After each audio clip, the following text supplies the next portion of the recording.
Movie का start movie के main character Giroud से होता है, जो कि एक यूनिवर्सिटी स्टूडेंट है और क्योंकि उसका इस दुनिया में कोई भी नहीं है, इसलिए वो अपना बर्थडे अकेले ही मनाता है। आज भी उसका बर्थडे है और वो अपने आप को गिफ्ट करने के लिए एक वॉच लेने के लिए मॉल में आया है और इस वक्त उसे अपना 1 साल पहले वाला दिन याद आ रहा है, यानी उसकी वो बर्थडे जिस दिन वो अकेला नहीं था। अब मूवी फ्लैशबैक में जाती है और हमें 1 साल पहले का सीन दिखाया जाता है, जहाँ जीरू मूवी के स्टार्ट में दिखाए जाने वाले मॉल में है और वहीं पर उसे एक बहुत प्यारी सी यंग गर्ल नजर आई थी, जिसने काफी अजीब या कह सकते हैं कि बहुत यूनिक कपड़े पहने हुए थे। वो दोनों जैसे ही एक दूसरे को देखते हैं तो वो कुछ देर आपस में एक दूसरे को देखते रहते हैं और फिर वो लड़की आगे बढ़कर मॉल में से एक सूट चुरा लेती है, जिसके बाद वो सबकी नजरों से बचकर वहाँ से गायब हो गई थी। जीरू को उसकी ये हरकत अजीब तो लगी थी, लेकिन फिर वो उसे इग्नोर कर वहाँ से आगे बढ़ जाता है और वो लड़की जीरू का कंटिन्यूसली पीछा करना शुरू कर देती है। अब यहाँ जीरू एक रेस्टोरेंट में आ गया था, जहाँ पर हमेशा वो अपना बर्थडे मनाया करता था। वो लड़की भी रेस्टोरेंट पहुंचकर जीरू के साथ आकर बैठ जाती है, जहाँ जीरू ने अपने लिए सिर्फ नूडल्स ही मंगवाई थी और वो वही एंजॉय कर रहा था। जबकि वो लड़की इतना ज्यादा ऑर्डर कर लेती है कि सारा का सारा टेबल उसी के खाने से भर जाता है और जीरू के लिए इससे भी ज्यादा हैरानी की बात ये थी कि वो लड़की सब कुछ खा गई थी। उसकी खाली प्लेट्स को देखकर जीरू ये सोच रहा था कि उन सब चीजों के बदले होटल वाले उनसे कितना काम लेंगे, क्योंकि उसके पास इतने ज्यादा पैसे जो नहीं थे और अब बिल के मिलने पर उसे सच में हार्ट अटैक आने वाला था। लेकिन तभी वो लड़की जीरू के हाथ से बिल ले लेती है और उससे कहती है कि तुम बाहर जाकर मेरा वेट करो, मैं इसे हैंडल कर लूंगी। और बाहर आने पर जीरू तब हैरान और परेशान हुआ था जब वो देखता है कि लड़की बहुत तेजी से भाग रही है, यानी उसका मतलब था कि लड़की उन्हें धोखा दे आई है और पैसे तो अब जीरू के पास भी नहीं थे, इसीलिए वो भी मुजरिमों की तरह लड़की के पीछे भागने लगा था। जबकि उनके पीछे रेस्टोरेंट मैनेजर उनको पकड़ने के लिए भाग रहा था, जिससे बचते हुए आखिर वो लोग एक सुनसान रोड पर आ जाते हैं। और अब इस रोड पर आने के बाद वो लड़की जीरू से आंखें बंद करने को कहती है। वो कहती है कि अपनी आंखें तब तक ना खोलना जब तक मैं यहाँ से चली न जाऊँ। वो उसे बताती है कि असल में मैं फ्यूचर से आई हूँ और इसीलिए मुझे जाना होगा। और उसके जाते ही जीरू भी काफी उदास था, क्योंकि ये उसका पहला बर्थडे था जिस पर कोई न कोई उसके साथ था। मूवी अब दोबारा प्रेजेंट सीन में आती है, जहाँ पर जीरू आज भी उसी रेस्टोरेंट में बैठा नूडल्स एंजॉय कर रहा था और उसी दौरान किसी रैंडम रोड पर बिजली गिरी थी, जिसकी वजह से उस रोड पर काफी ज्यादा एक्सीडेंट हो गए थे और उस रोड का हाल काफी बुरा था। कुछ ही देर में वो बिजली लाइट बॉल में चेंज होती हुई एक ह्यूमन लाइक रोबोट में ट्रांसफॉर्म हो जाती है और अब हम पर रिवील होता है कि ये वही लड़की है जो जीरो को 1 साल पहले मिली थी, पर अब उसका बिहेवियर काफी चेंज हो गया था।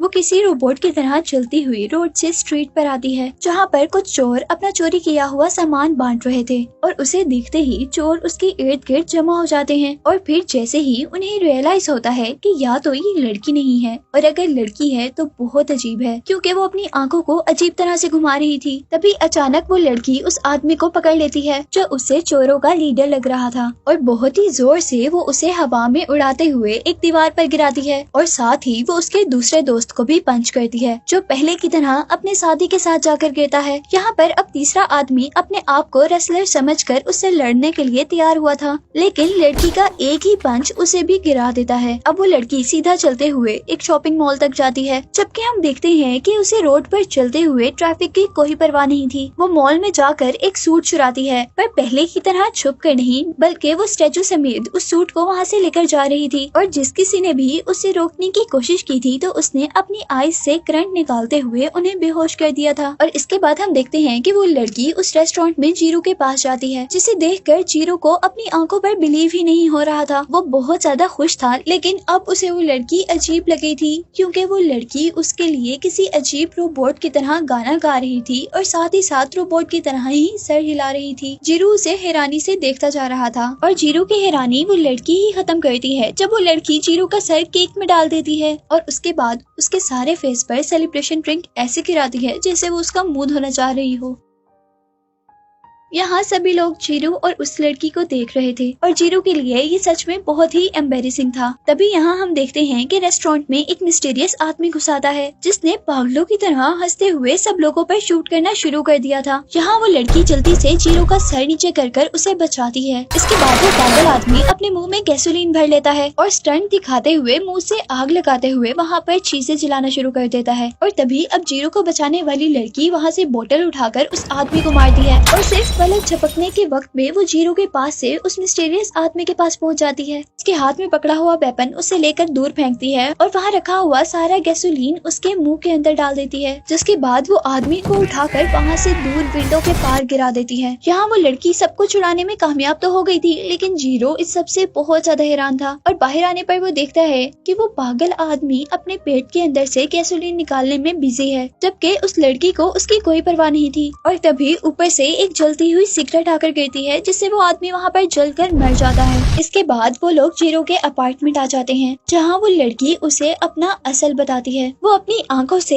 एक होलोग्राम क्रिएट करते हुए उसे बताती है कि असल में वो एक साइबोर्ग है और वो फ्यूचर से आई है, क्योंकि उसे ओल्ड जीरो ने भेजा है। वो उसे दिखाती है कि ये होलोग्राम में जो नजर आ रहा है वो तुम्हारा फ्यूचर है और यहाँ पर एक बहुत ही बुरा डिजास्टर आने वाला है, जिसके नतीजे में तुम पैरालाइज हो जाओगे और तुम्हें इस डिजास्टर से बचाने के लिए ही फ्यूचर से मुझे ओल्ड जीरो ने तुम्हारे पास भेजा है। इसके बाद हम देखते हैं कि रोबोट उसकी हर काम में हेल्प करती है, जिस तरह उसके लिए खाना बनाती है। और जब अगले दिन जीरो यूनिवर्सिटी जा रहा होता है तो उसका फ्रेंड उसे बताता है कि हमारी क्लास जल्दी है और हम लेट हो रहे हैं, जिस पर वो साइबोर्ग उसे उठाकर बहुत तेजी से भागना शुरू कर देती है। वो उसे लेकर इतनी तेज भाग रही थी कि लग रहा था कि साइड पर जितनी भी चीजें हैं वो स्लो मोशन में चल रही हैं। और उस साइबोर्ग ने कुछ ही देर में जीरो को क्लास में पहुंचा दिया था। इसके बाद हम देखते हैं कि रात में वो साइबोर्ग जीरो के फ्रेंड के साथ पार्टी कर रही थी। सब लोग उसे अल्कोहल पीने पर फोर्स करते हैं और एक ही बार अल्कोहल पीने पर उसके अंदर की फंक्शनिंग खराब हो जाती है और उसका सारा रिपोर्टिंग फॉर्म बाहर निकलने लगता है। वो कभी अपनी आई ब्लिंक करती है तो उसमें से करंट निकलते हैं और जब दूसरों को देखती है तो वहाँ पर होलोग्राम शुरू हो जाते हैं और जैसे ही लड़का उस होलोग्राम के आगे हाथ करता है तो उस लड़की को भी करंट लग जाता है। और इसके बाद हम देखते हैं कि अब वो साइबोर्ग अपनी नेक इस तरह रोटेट करती है जैसे वो कोई घूस हो। यहाँ सब लोग उसके इस काम से बहुत ज्यादा डर गए थे, इसीलिए जीरो उसे लेकर वहाँ से चला जाता है। नेक्स्ट सीन में हम देखते हैं कि जीरो जहाँ पर पार्ट टाइम जॉब करता था वो साइबोर्ग को अपनी हेल्प के लिए वहाँ पर ले आता है और यहाँ साइबोर्ग बच्चों से चीजें चुरा कर खा रही थी और उसी दौरान अब उसे फील होता है कि यहाँ पर कोई मुश्किल में है। और हम देखते हैं कि एक ट्रक वाला अपने फोन की वजह से बहुत बेध्यानी से ट्रक चला रहा था, जबकि उसके ट्रक के बिल्कुल सामने एक बच्चा आ गया था, जिसे आकर अब वो साइबोर्ग बचाती है। और उसे बचाने के बाद अब वो वापस होटल में इस तरह आई थी जैसे कुछ भी ना हुआ हो। अब जीरो जैसे जैसे उस साइबोर्ग के साथ रह रहा था उसे उस साइबोर्ग से प्यार होता जा रहा था। वो उसे एक असल लड़की समझता था। वो लड़की जीरो की हर मुश्किल में मदद करती है। जिस तरह अब हम देखते हैं कि जीरो के कुछ डॉलर जमीन पर गिर जाते हैं और उसके ऊपर आकर एक बस खड़ी हो जाती है और वो पावरफुल साइबोर्ग जीरो के लिए उस बस को अपने हाथों से उठा लेती है और उसको पढ़ाने के लिए भी अपनी आइस का प्रोजेक्टर यूज करते हुए उसकी सारी प्रॉब्लम सॉल्व कर देती है। यहाँ जीरो भी उसका एक लड़की की तरह ही ख्याल रख रहा था। वो उसे सोने के लिए अपना बेड देता है, लेकिन वो लड़की तो रात को सोती ही नहीं थी, बल्कि वो तो दूसरों की मदद करने के लिए जाया करती थी। और आज भी जब वो सुबह वापस आती है तो उसका पूरा मुंह ब्लैक डस्ट से कवर था। जीरो के पूछने पर वो कुछ भी नहीं बताती, लेकिन हमें पता चलता है कि यहाँ एक बिल्डिंग में आग लग गई थी, जहाँ से इस साइबोर्ग ने सारे लोगों को बचा लिया था। अब वो साइबोर्ग जैसे ही जीरो के पास आती है तो वो उसे कहती है कि तुम्हें एक मर्तबा अपने होम टाउन चले जाना चाहिए, नहीं तो तुम्हें पूरी जिंदगी इस बात का रिग्रेट रहेगा। और उसकी ये बात सुनकर उसे रोना आ जाता है और वो उसे बताता है कि मेरा होम टाउन एक डिजास्टर में तबाह हो गया था। और अब वो साइबोर्ग जीरो का फ्यूचर रिग्रेट दूर करने के लिए उसे टाइम ट्रैवल के जरिए उसके होम टाउन ले जाती है, जहाँ जीरो ये देखकर हैरान था कि उसका होम टाउन बिल्कुल वैसा ही है जैसा उसे याद था। वो लोग एक जगह से दूसरी जगह जा रहे थे, जबकि रास्ते में जीरो देखता है कि यहाँ पर कोई फेस्टिवल मनाया जा रहा था और उसे वो सारे फेसेस याद थे जो वो अब देख रहा था।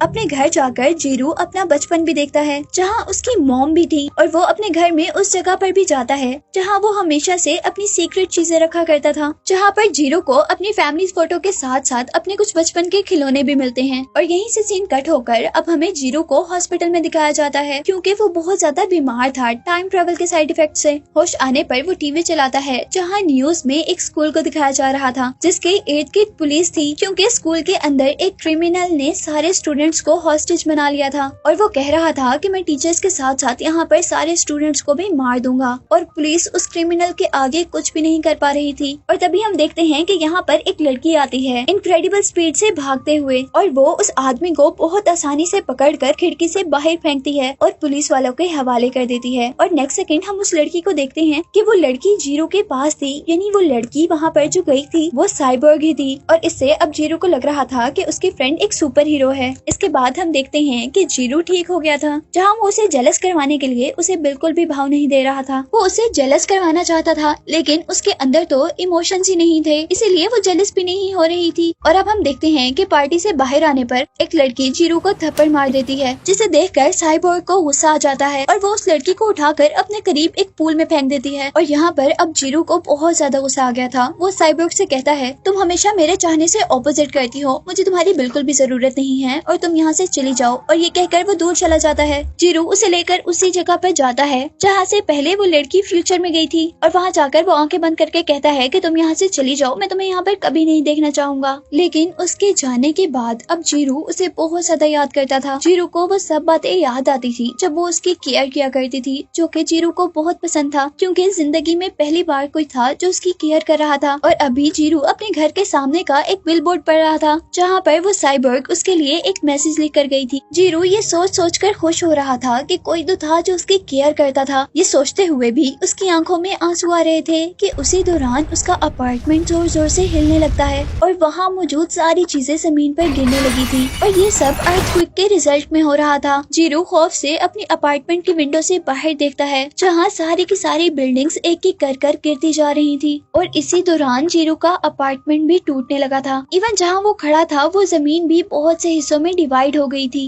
और यहाँ उसके अपार्टमेंट की सीलिंग भी उसके ऊपर गिरने ही वाली थी कि तभी साइबर की एंट्री होती है। वो गिरते हुए जीरू को कैच कर लेती है और खुद वो जीरू के ऊपर होकर उसके ऊपर गिरने वाली सारी चीजों से उसे बचा लेती है। जीरू नोटिस करता है कि वहाँ पर सारी बिल्डिंग्स खाक का ढेर बन गई थी। जीरू जल्दी से साइबर्ग को हग करता है। वो साइबर्ग को अपने पास देखकर इस मुश्किल में भी रिलैक्स फील कर रहा था, लेकिन खतरा अभी भी टला नहीं था। शहर में हर चीज तबाह हो चुकी थी। लोग अपनी जान बचाने के लिए इधर से उधर भाग रहे थे, जबकि वहाँ मौजूद हर चीज, बिल्डिंग्स, मार्केट्स सब खत्म हो गया था। साइबर्ग गर्ल जीरू की जान बचाने के लिए उसे वहाँ से ले जाकर भागती है और जीरू के लिए वो उसके सामने आने वाली हर मुश्किल को खत्म करते हुए आगे बढ़ती है। यहाँ जितनी भी चीजें उसके सामने आकर गिरती हैं या उसके रास्ते में गिरती हैं, तो साइबर्ग उसे अपने बाजू का यूज करते हुए या तो तोड़ देती है या तो वहाँ से दूर फेंक देती है। और तभी अचानक एक बहुत तेजी से चलता हुआ ट्रक उनकी तरफ बढ़ रहा था। साइबर्ग गर्ल के पास वहाँ से आगे बढ़ने का टाइम नहीं था, इसीलिए वो जल्दी से जीरू को वहाँ से आगे फेंक देती है। लेकिन उसके रिजल्ट में वो ट्रक साइबर्ग गर्ल को आगे लगाता हुआ बिल्डिंग में धंस जाता है। और यहाँ अब जीरू को लग रहा था कि वो लड़की मर गई है, लेकिन असल में वो एक्सीडेंट भी उसे मार नहीं पाया था, बल्कि वो बच गई थी। उसने अपनी पावर्स का यूज करते हुए ट्रक को रोक दिया था और अब वो ऐसे जीरू के पास चलकर आ रही थी जैसे उसे कुछ भी ना हुआ हो। जीरू खुशी से उसे गले लगा लेता है, लेकिन फिर साइबर्ग गर्ल अपने एडवांस सिस्टम से रियलाइज करती है कि उनके पीछे वाली बिल्डिंग गिरने वाली है। उसे फील हुआ था कि उसके पास इतना वक्त नहीं है कि वो जीरू को लेकर वहाँ से भागे, इसीलिए वो जीरू को दूसरी तरफ फेंकते हुए खुद वहाँ रुक जाती है और बिल्डिंग उसके ऊपर गिर जाती है, जिसकी वजह से वो सारे मलबे में दब गई थी। जबकि जीरू दूर जाकर एक कार पर गिरा था। जीरू अब साइबर्ग गर्ल को देखने के लिए उसके पास जाना चाहता था, लेकिन इससे पहले कि वो एक इंच भी हिलता, जमीन वहाँ से दोबारा हिलने लगती है। यानी यहाँ पर दोबारा अर्थक्वेक आ गया था, जिसकी वजह से वहाँ पर जमीन इस तरह टूट गई थी जैसे जमीन के दरवाजे खुल गए हों। और अब जीरू भी उस जमीन के अंदर जाने वाला था, लेकिन तभी वो अपने आप को बचाने के लिए जमीन का एक किनारा पकड़ लेता है। जहाँ अब हैरानी की बात ये थी कि इतने स्वेयर एक्सीडेंट के बाद भी साइबर्ग गर्ल मरी नहीं थी। और जैसे ही वो साइबर्ग गर्ल होश में आती है तो वो रियलाइज करती है कि जीरू अब मुश्किल में है। वो अपनी सारी ताकत का इस्तेमाल करते हुए अपनी ऊपर से रॉक्स को दूर करती है, पर उसके रिजल्ट में उसकी पूरी बॉडी अब टूट गई थी। जहाँ जीरू भी अब अपनी मदद नहीं कर पा रहा था, वो गिरने ही वाला था, पर जल्दी से साइबर्ग गर्ल उसे जाकर बचा लेती है और ऊपर खींच लेती है। जीरू एक मिनट के लिए तो उसे देखकर बहुत ज्यादा खुश होता है, लेकिन जैसे ही वो उसकी हालत देखता है तो उसे भी बहुत अफसोस हुआ था, क्योंकि साइबर्ग गर्ल बहुत ज्यादा डैमेज हो चुकी थी। यहाँ अभी भी बहुत ज्यादा खतरा था और साइबर्ग गर्ल उसे वहाँ से दूर जाने को कहती है, लेकिन जीरू वहाँ से भागने से इनकार कर देता है। और इस बात पर वो साइबर्ग गर्ल पहली मर्तबा मुस्कुराती है। वो लड़की अब जीरू से कहती है कि मुझे पहली बार पता चला है कि किसी को प्यार करने का मतलब क्या होता है। उनकी इन्हीं बातों के दरमियान में अर्थक्वेक दोबारा आ जाता है और जमीन बहुत तेजी से हिलने लगी थी, जहाँ साइबोर्ग गर्ल अब जल्दी से जीरो को ऐसी जगह फेंक देती हैं जहाँ पर डेंजर का चांस थोड़ा कम था। और फिर हमें दिखाया जाता है कि वहाँ पर रात हो गई है और अर्थक्वेक भी आखिर खत्म हो गया है। हम देखते हैं कि साइबोर्ग गर्ल की बहुत ज्यादा हेल्प की वजह से जीरो अभी भी जिंदा था और बिल्कुल सही सलामत था, लेकिन वो कंटिन्यूसली साइबोर्ग गर्ल को ढूंढ रहा था। वो हर जगह साइबोर्ग गर्ल को ढूंढता है, जहाँ रॉक्स उठाते उठाते उसे उसका एक हाथ नजर आता है और जीरो अब उसे खींचकर बाहर निकालता है और अब वो उसे गले लगाकर जोर जोर से रोने लगा था। उस वक्त बारिश हो रही थी पर जीरो को कोई परवाह नहीं थी। वो कंटिन्यूसली साइबोर्ग गर्ल को जगाने की कोशिश कर रहा था, जिसने जीरो को बचाते हुए अपने आप को सेक्रीफाइस कर दिया था। सीन कट होता है और हमें 61 इयर्स बाद का सीन दिखाया जाता है, जहाँ जीरो अब काफी बुरा हो चुका है और हम पर जल्द ही ये भी रिवील होता है कि 10 साल की लंबी रिसर्च के बाद जीरो ने साइबोर्ग गर्ल को दोबारा पा लिया था और उसने साइबोर्ग गर्ल को दोबारा बनाने के बाद उसकी मेमोरी भी रिस्टोर कर ली थी और अब वो दोनों एक दूसरे के साथ रहा करते थे। इस वक्त साइबोर्ग गर्ल जीरो से कहती है कि वो अभी भी उससे प्यार करती है, जिस बात पर ओल्ड जीरो स्माइल करता है। वो लोग आज भी जीरो की बर्थडे एक साथ मना रहे थे, जहाँ वो गर्ल पहले की तरह जीरो का फेस केक पर जोर से मारती है। यहाँ हम देखते हैं कि वो साइबोर्ग और जीरो दोनों सनसेट एंजॉय कर रहे हैं। उन दोनों ने एक दूसरे का हाथ पकड़ा हुआ था और ये जीरो की जिंदगी का लास्ट और खूबसूरत मोमेंट था, क्योंकि इस सब के बाद वो मर जाता है। अब मूवी में दोबारा काफी साल गुजर जाते हैं और हमें एक हाई स्कूल को दिखाया जाता है, जहाँ पर काफी सारी स्टूडेंट्स हैं और स्कूल में एक स्टूडेंट अपने फ्रेंड को बताती है कि उसने स्कूल म्यूजियम में बिल्कुल तुम्हारे जैसा एक रोबोट देखा है, यानी जैसी वो लड़की है वैसा ही उसने रोबोट म्यूजियम में देखा है। वो दोनों मिलकर म्यूजियम जाती हैं, जहाँ जीरो के साथ साथ उसका बनाया हुआ साइबोर्ग भी म्यूजियम में स्टोर किया गया था। वो लड़की ये देखकर हैरान थी कि ये स्टैचू सेम उस जैसा कैसे हो सकता है। जिसके बाद हम उस लड़की को एक ऑक्शन में देखते हैं, जहां उसने जीरो के अपने जैसे बनाए हुए बहुत से साइबोर्ग्स में से एक साइबोर्ग खरीद लिया था। अब इसके बाद वो लड़की उस साइबोर्ग की मेमोरीज जिसे जीरो ने बनाया था और जिसके अंदर जीरो की पास्ट की मेमोरीज थी, वो मेमोरीज एक्सपीरियंस करती है। ये सब एक टेक्नोलॉजी की हेल्प से हो रहा है कि वो किसी और की मेमोरीज अपने दिमाग में देख सकती है। जिस सबको देखकर वो बहुत ज्यादा एक्साइटेड हो गई थी और अब वो उन सबको देखकर डिसाइड करती है कि वो टाइम ट्रेवल से पास्ट में जाएगी। उससे ठीक 1 साल पहले जब वो साइबोर्ग वहाँ पे गई थी,